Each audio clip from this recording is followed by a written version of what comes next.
नमस्कार, मैं डॉक्टर कंचन भारत होम्योपैथी में आप सभी का स्वागत करती हूँ। आज हम बात करते हैं कि क्या अस्थमा को होम्योपैथी मेडिसिन से क्योर किया जा सकता है। तो बिल्कुल किया जा सकता है। अस्थमा को होम्योपैथी मेडिसिन से पूरी तरीके से ठीक किया जा सकता है, इवन कि क्योर किया जा सकता है। तो सबसे पहले समझते हैं आखिर होम्योपैथी क्या है। होम्योपैथी ये एक शब्द बना है ग्रीक वर्ड से, यानी कि होमो का मतलब होता है सिमिलर और पैथी का मतलब होता है सफरिंग। अगर हम इसको और भी सिंपल इसका अर्थ समझे तो यानी कि आपकी जो बीमारी है वो उसको कैसे ठीक किया जाता है, यानी कि बिल्कुल माइन्यूट सिमिलर डोज देके उसको ठीक किया जाता है। चाहे कोई कुछ भी हो, चाहे वो अस्थमा हो, चाहे वो फीवर हो, चाहे किसी भी तरीके की एलर्जी क्यों ना हो, पेशेंट को टोटल जो हम मेडिसिन देते हैं पेशेंट के जो रिक्वायरमेंट है, यानी कि क्या उसको क्या ऐसी पॉइंट है जो वो ट्रिगर कर रही है, उसके बेसिस पे ही होम्योपैथी मेडिसिन सेलेक्ट की जाती है।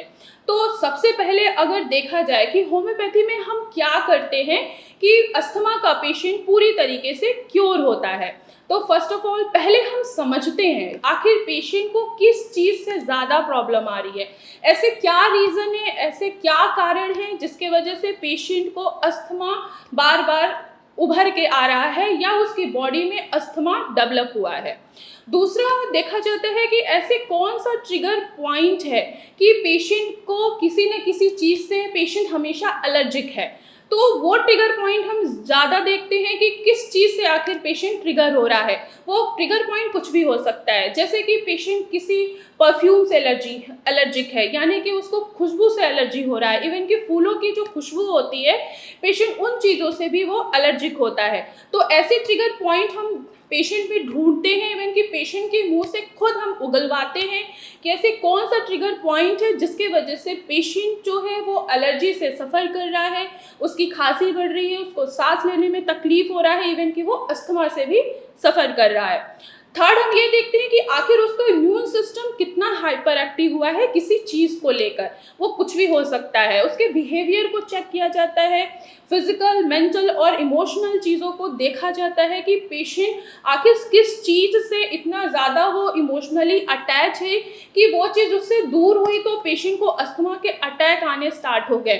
सपोज करिए जैसे कोई पेशेंट है वो अपने फादर्स के साथ बहुत ही ज़्यादा अटैच है और अचानक फादर की क्या होती है, तबीयत खराब हो जाती है। अब वो पेशेंट इतना ज़्यादा स्ट्रेस में आ जाता है, उसका इम्यून सिस्टम, उसका ट्रिगर पॉइंट ये है कि वो अपने फादर से बहुत ज़्यादा इमोशनली अटैच है।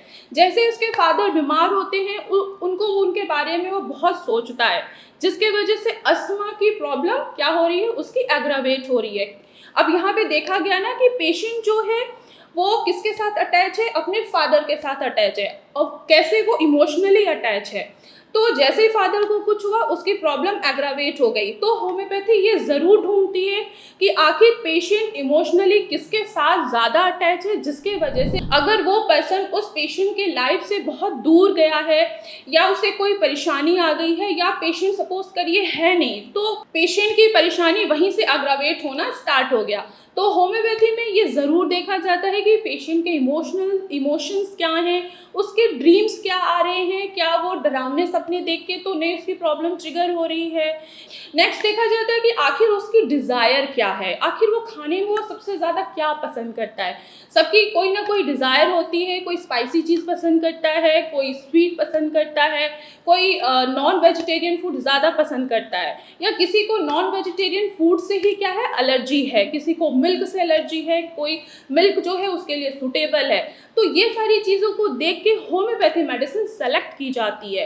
होम्योपैथी मेडिसिन ये देख के भी सेलेक्ट की जाती है कि आखिर आपका इम्यून सिस्टम कितना हाइपर एक्टिव है, किस रीज़न के वजह से एक्टिव है। तो उस चीज़ को क्या किया जाता है, पेशेंट की बॉडी से बैलेंस किया जाता है through homeopathy medicine. Best select medicine दी जाती है जिससे पेशेंट पूरी तरीके से क्योर हो जाता है। अब होम्योपैथी मेडिसिन आखिर काम कैसे करती है।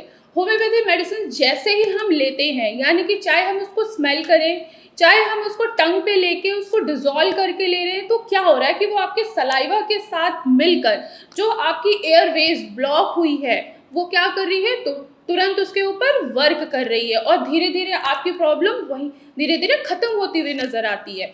जैसे पेशेंट को क्या क्या दिक्कत होती है अस्थमा में कि उनको सांस लेने की तकलीफ ज़्यादा बढ़ जाती है। क्यों? क्योंकि उनका एयरवेज जो होता है वो ब्लॉक रहता है। सेम जैसे ही हम होम्योपैथिक मेडिसिन देते हैं, तुरंत वो हमारे सलाइवा के साथ मिक्स होके वो सीधे आपके एयरवेज जो ब्लॉक हुआ है उसको धीरे धीरे ओपन करती है, जिसके वजह से आपको सांस लेने में तकलीफ नहीं होती है और म्यूकस का प्रोडक्शन नहीं होता है। जब म्यूकस का प्रोडक्शन ही नहीं होगा तो आपको सांस लेने में तकलीफ कम होगी और धीरे धीरे आपका अस्थमा क्योर होता चला जाएगा। ये आपके इम्यून सिस्टम पे काम करती है और आपके इम्यून सिस्टम को वो हेल्दी बनाती है। होप सो अब आप लोगों को समझ में आ गया होगा कि आखिर होम्योपैथी मेडिसिन कैसे काम करती हैं। तो आज की वीडियो में बस इतना ही, फिर मैं मिलूंगी आपको नेक्स्ट वीडियो में। तब तक के लिए धन्यवाद।